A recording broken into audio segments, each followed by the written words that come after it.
Elara lived a life in the quiet town of Oak Haven, a place where the biggest excitement was the annual Harvest Festival. From a young age, she wore a peculiar silver locket around her neck, a gift from her parents who insisted it must never be removed. "It protects you, Elara," her mother would say, her eyes holding a depth of worry Elara couldn't quite comprehend. "From things you don't understand."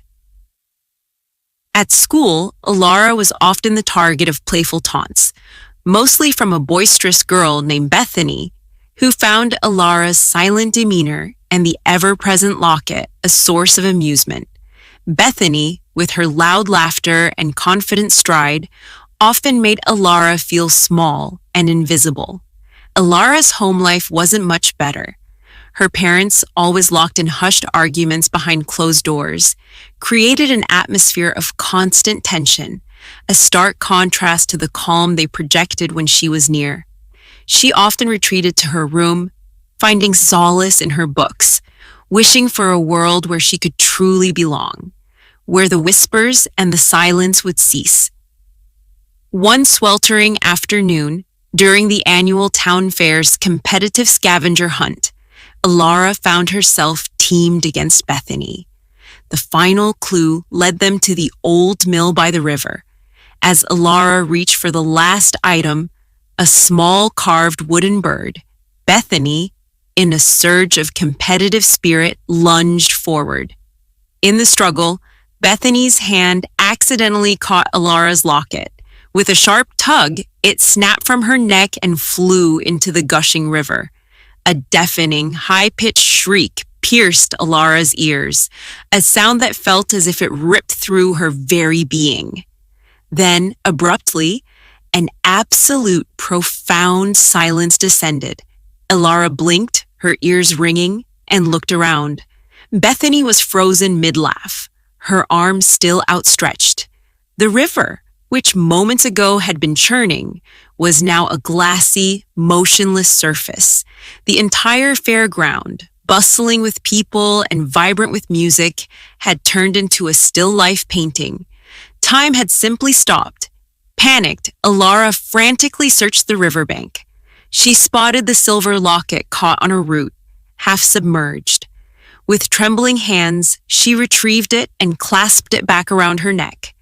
As the locket clicked shut, a rush of sound, a cacophony of laughter, music, and the flowing river burst back into existence. Bethany stumbled forward, completing her lunge, oblivious to the moment of suspended reality. Elara, dazed, managed to grab the wooden bird, winning the scavenger hunt. Later that day, a quiet, observant boy named Finn approached her.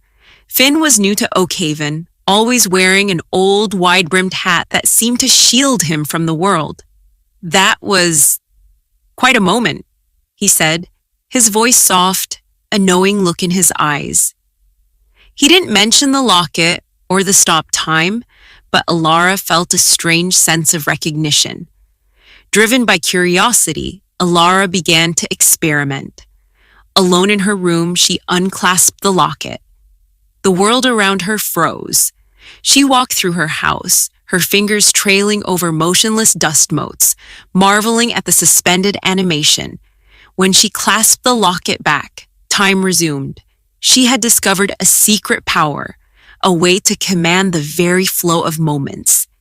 Initially, Elara used her power for simple, innocent things.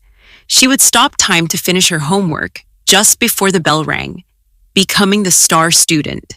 She'd fix small mishaps, like a spilled drink, before anyone noticed. Her confidence grew. She even used it to win a few games of Capture the Flag, making her popular among her classmates who thought she had an uncanny knack for strategy. But the temptation of greater things began to gnaw at her. During the town's annual talent show, Bethany was set to perform a complex piano piece. Elara, still smarting from past humiliations, saw an opportunity. As Bethany began her performance, Elara subtly unclasped her locket. Time froze. She carefully repositioned some of the piano keys, making subtle changes to the sheet music. When time resumed, Bethany's performance descended into a discordant mess, much to Elara's satisfaction. Her actions, however, didn't go unnoticed. The next day, Finn found her by the river. "You shouldn't play with time like that, Elara," he said, his voice unusually grave. "There are consequences." Elara felt a prickle of annoyance. "How do you know?" she challenged. Finn slowly reached up and adjusted his hat, revealing a small, intricate device embedded just above his ear. "Because I'm just like you." Finn explained that they were both born under unusual circumstances, during a rare cosmic event that imbued them with the ability to manipulate temporal flow. Their protective devices, her locket, his ear device, were not meant to protect them from danger, but to contain their power, to keep time flowing normally around them. Their parents, he revealed, were part of a hidden group, a legacy of individuals tasked with maintaining the delicate balance of time. Elara was stunned. This whole time, she had been a pawn in a larger game, her life orchestrated by secrets. When she confronted her parents, their usual hushed arguments turned into panicked explanations. They confirmed Finn's story, revealing that they had tried to give her a normal life, away from the dangers that came with such power. They told her about a temporal disruptor, a legendary artifact that could permanently stabilize the timeline, but at the cost of both her and Finn's abilities. That night, consumed by a mix of anger and confusion, Elara decided to run away. She had had enough of secrets, of being told what to do. As she stormed out of the house, her mother, tears streaming down her face, tried to stop her.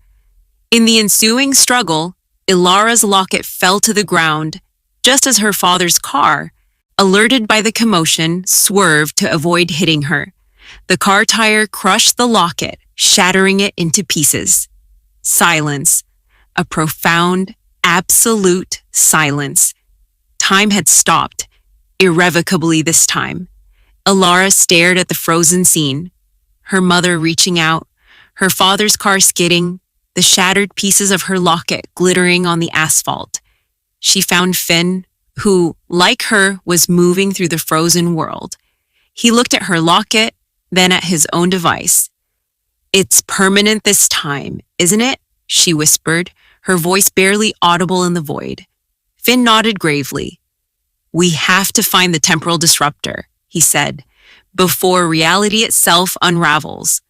Together they embarked on a journey through the motionless world, guided by clues their parents had inadvertently left behind. They navigated through frozen streets, past suspended birds in flight, until they reached an ancient, forgotten library, hidden beneath the town's oldest clock tower. There, hidden within an elaborate mechanism, was the temporal disruptor.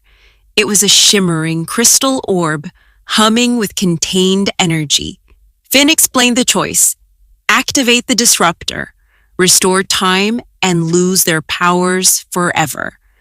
Or keep their powers and condemn the world to eternal stillness. Elara looked at the frozen faces around her. Her parents, the people of Oakhaven, frozen in mid-motion. She saw the consequences of her power, the chaos it could bring. "I want my life back," she said, her voice firm. "A real life, not one filled with whispers and secrets." Together they activated the temporal disruptor. A blinding flash of light erupted from the orb, engulfing them. When the light subsided, a wave of warmth washed over them, and the world around them began to move. The birds chirped, the clock tower chimed, and life flowed once more. Their devices, Finn's earpiece, and the remnants of Elara's locket disintegrated into dust. Their powers were gone. Elara returned home, where her parents embraced her, tears of relief and apology flowing freely. They explained that they had been trying to shield her from a darker secret. Finn's family had been trying to exploit such powers for their own gain, and they had adopted Elara to keep her safe from them. With the threat gone, They could finally live without fear. Elara and Finn, now ordinary teenagers, navigated the complexities of their new normal lives. They started dating, sharing a bond forged in shared secrets and a mutual decision to choose a different path. Elara still missed the quiet moments, the ability to stop time, but the richness of a moving, living world, filled with real sound and genuine connections, was a far greater gift. She was no longer defined by a locket or a secret power, but by the choices she made and the real life she now lived.